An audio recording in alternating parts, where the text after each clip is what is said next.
नमस्कार दोस्तों, मैं हूं सूरज और आज हम लोग आयंस के बारे में इस वीडियो के माध्यम से पढ़ने वाले हैं। तो आप लोग अंत तक बने रहिएगा ताकि मैं आपको बता सकूं कि आयंस क्या होता है। ठीक है, तो आयन जो है,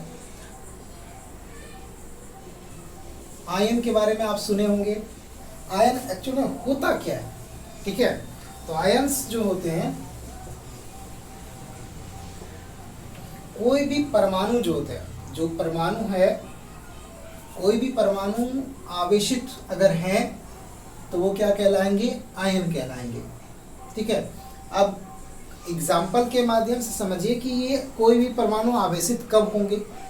तो आयन जो होते हैं वो दो टाइप के होते हैं, लेकिन आयंस को बताने के लिए, आयंस को समझाने के लिए मुझे ये बताना पड़ेगा कि कोई भी परमाणु जो इलेक्ट्रॉन्स को खोता है, यानी इलेक्ट्रॉन्स किसी को दे देता है या किसी से इलेक्ट्रॉन्स को लेता है, दोनों ही स्थिति में इलेक्ट्रॉन्स किसी से लेता है या किसी तत्व को इलेक्ट्रॉन्स देता है, तो उसके ऊपर पॉजिटिव या नेगेटिव चार्जेस आ जाते हैं।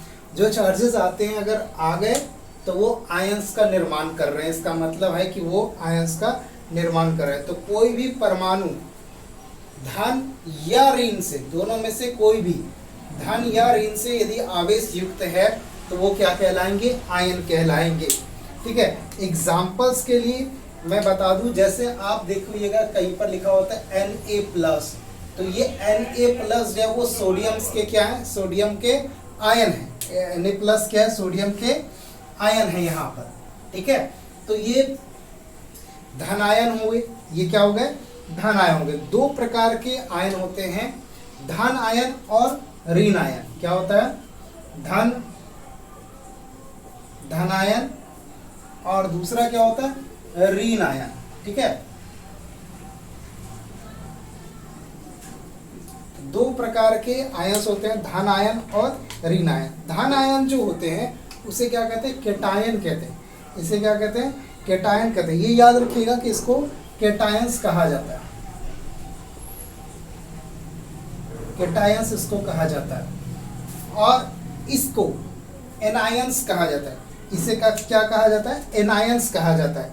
एनायंस वे होंगे जो ऋणात्मक होंगे। एनायंस वे होंगे वो जो क्या कहलाएंगे?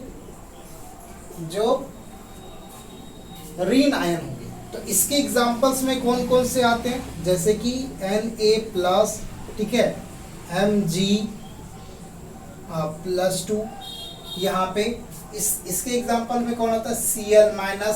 क्यों? क्योंकि भाई ये क्या कर रहे हैं? इलेक्ट्रॉन्स का त्याग कर रहे हैं। इसी तरह से इसके एग्जांपल में F के ऊपर अगर माइनस लगा हुआ है, -1 या माइनस लगा हुआ है, तो इसका मतलब है कि ये क्या कर रहे हैं? इलेक्ट्रॉन्स का त्याग कर रहे हैं। और ये क्या कर रहा है? यहाँ पर इलेक्ट्रॉन्स का ये क्या कर रहा है? त्याग कर रहा है। और ये इलेक्ट्रॉन्स को क्या कर रहा है? ग्रहण कर रहा है। तो जब कोई भी तत्व जो है इलेक्ट्रॉन्स का त्याग करता है तो वो क्या बनते हैं? धनायन हो जाते हैं, यानी कि कैटायन कहलाते हैं।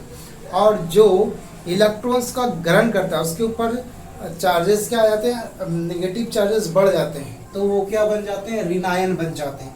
एक बात मैं आपको एक और बात बता दूं कि देखिए कि कोई भी परमाणु जो होते हैं, परमाणु जो है वो उदासीन होते हैं, यानी कि परमाणु के पास पॉजिटिव चार्जेस उतने ही होते हैं जितने कि नेगेटिव चार्जेस होते हैं। दोनों आपस में क्या होता है? इक्वल होता है। लेकिन यदि इससे नेगेटिव चार्जेस, यानी कि इसका अगर इलेक्ट्रॉनिक विन्यास निकाला जाए तो इसके वाहितम कक्षा में एक इलेक्ट्रॉन होता है सोडियम के। तो सोडियम यदि अपना एक इलेक्ट्रॉन किसी को दे देता है तो इसके ऊपर क्या बढ़ गए भाई? पॉजिटिव चार्जेस क्या हो गए? इसके बढ़ गए हैं। क्यों पॉजिटिव चार्जेस इसके बढ़ गए हैं? क्योंकि दोनों की संख्या, किसी भी परमाणु में पॉजिटिव और नेगेटिव दोनों की संख्या क्या होती है? बराबर होती है। अब उससे नेगेटिव चार्जेस हट करके दूसरे परमाणु के ऊपर चले गए तो पॉजिटिव की मात्रा तो बढ़ गई, क्योंकि नेगेटिव की मात्रा घट रही है तो पॉजिटिव की मात्रा क्या हो गई? बढ़ गई है। और इसके साथ क्या हो गया कि इसके पास दोनों तो इक्वल ही था, परमाणु में दोनों प्रोटॉन और इलेक्ट्रॉन्स दोनों सेम थे इसके पास। लेकिन इसके पास क्या आ गए, इलेक्ट्रॉन्स आ गए। तो इलेक्ट्रॉन्स यदि आ गए तो नेगेटिव की मात्रा यहाँ पर क्या हो गई, बढ़ गई। यहाँ पर नेगेटिव की मात्रा क्या हो गई थी, घट गई थी। तो यदि नेगेटिव चार्जेस यानी इलेक्ट्रॉन्स का कोई परमाणु त्याग करता है तो वो पॉजिटिव हो जाता है, यानी कि धन आवेश युक्त कण जो है वो क्या कहलाते हैं, वो कहलाते हैं धनायन। जो वो क्या कहलाते हैं, धनायन कहलाते हैं, जिसको हम लोग क्या बोलते हैं, केटायन बोलते हैं। और ऋण आवेश युक्त जो होते हैं उसे एनायन बोलते हैं, ऋण आवेशित कण को।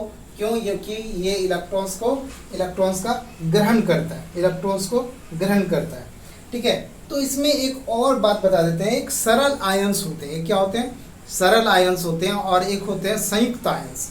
जब दो या दो से अधिक परमाणु मिल करके उसके ऊपर यदि इलेक्ट्रॉन्स का वो त्याग कर रहा होगा वहां पर, तो वो संयुक्त आयंस कहलाएंगे। फॉर एग्जाम्पल के लिए जैसे कि SO4 के ऊपर जो है -2, तो ये क्या कहलाएंगे, संयुक्त आयंस कहलाएंगे। जबकि सरल आयन कौन कहलाएगा, Na के ऊपर प्लस। क्यों भाई? क्योंकि ये जो है ना, ये परमाणु के रूप में सिर्फ अकेला है, लेकिन ये क्या है, इसमें देखिएगा अलग अलग तत्व के परमाणु हैं। जब अलग अलग तत्व के परमाणु किसी यौगिक वाले भाग में उपस्थित होते हैं और वह इलेक्ट्रॉन्स का त्याग वहां पर कर रहे होते हैं संयुक्त रूप में, तो वो संयुक्त आयंस कहलाते हैं। और जब कभी ऐसा होता है कि कोई तत्व जो है वो इलेक्ट्रॉन्स का त्याग करता है एक सरल रूप में, यानी परमाणविक रूप में करता है, संयुक्त रूप में नहीं रहता है, तो वो क्या कहलाता है, सरल आयंस कहलाते हैं। तो दो प्रकार के होते हैं, सिंपल आयंस और कंपाउंड आयंस। कंपाउंड आयंस में क्या होता है, संयुक्त रूप से 2-3 परमाणु मिले हुए रहते हैं, उसमें से कोई एक इलेक्ट्रॉन्स का त्याग या 2 इलेक्ट्रॉन्स का त्याग कर रहा होता है, संयुक्त रूप में रहता है वहाँ पर।